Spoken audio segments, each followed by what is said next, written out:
سلام غزالات، مبروك على واجركم. بغيت نبارطاجي معكم هاد الوصفه ديال زياده الوزن بالنسبه للعريسات اللي غيكونوا من رمضان ان شاء الله، ولا دوك البنيات اللي باغيين يغلاضوا. هاد الوصفه البنات غنقولها لكم من البدايه، ما تكثروش منها بزاف، راها كتغلظ كدير المناطق الانثويه كامله تبارك الله، كتفرقعهم وكتزين وتغلظ وتعبر. لا جربتوها غتشوفوا. قلت الوكازيون كو زعما كاين دابا رمضان وداكشي، يعني هاد المكونات كاينين في اي دار ديال السله وداكشي، علاش لا تاخذوا واحد الكميه وتصوبوهم. كيف شفتوا المكونات اللي كاينين: اللوز، كاوكاو، الزنجلان، الكتان، هادشي كامل البنات المكونات اللي كاتبه لكم فيهم كلهم تحمروهم. كديروا الصوجه حتى هي محمره، كلشي محمر. بالنسبه للكميه البنات، اي كميه بغيتو ديروا، بغيتو تبداو برابعه تكملوا تعاودوا، بغيتو ديروا نص كيلو نص كيلو كيلو على حسب. تقدروا ديروا غير 10 دراهم 10 دراهم. هانتوما شوفوا هذه حتى هي حبوب الإيلان. قلت لكم كلشي كتدخلوهم كديروهم في لاطة، كل حاجة تحطوها شوية شوية هكا وتدخلوهم الفران حتى كيتحمروا مزيان وكيطحنوا. علاش خصهم يتحمروا؟ باش ملي كيتحمروا البنات، فاش كطحنيهم كيطلقوا دوك الزيوت، ودوك الزيوت راه مهمين مزيان في الغلظ ديالهم حيت كيغلظوا. وفريمون البنات هاد الطريقة صحية 100%.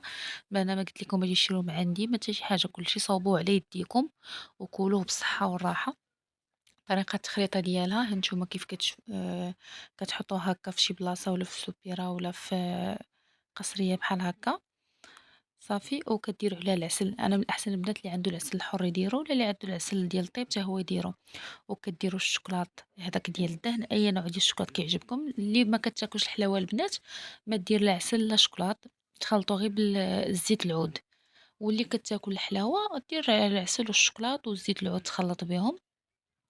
راها صحية. بالنسبة لطريقة الاستعمال ديالها البنات في رمضان، هانتوما تفطروا وتاكلوها، وان شاء الله وسط يعني هاد الوقت العشاء حتى هي تاكلوا معلقة.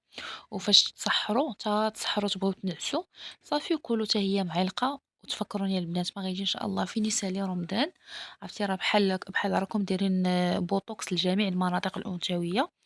حتى الخصفة، اللي عنده الخصفة، اللي عنده المهم أي بلاصة بدون ذكر المناطق، أي بلاصة كتغلظ وراه ما كتنفخش الكرش. وراها صحية بالنسبة للناس اللي عندهم الفقر ديال الدم، ولا عندهم شي مكونات ناقصة ليهم في الدات ديالهم. فريمون زوينة بزاف. صافي كتبقاو تميلونجيو فيها. انا راه كتبت لكم المكونات حيت بغيت نبقى نهضر بزاف، داكشي علاش ما عاودتش لكم المكونات كاملين. صافي كتعمروها في القريعات هكا.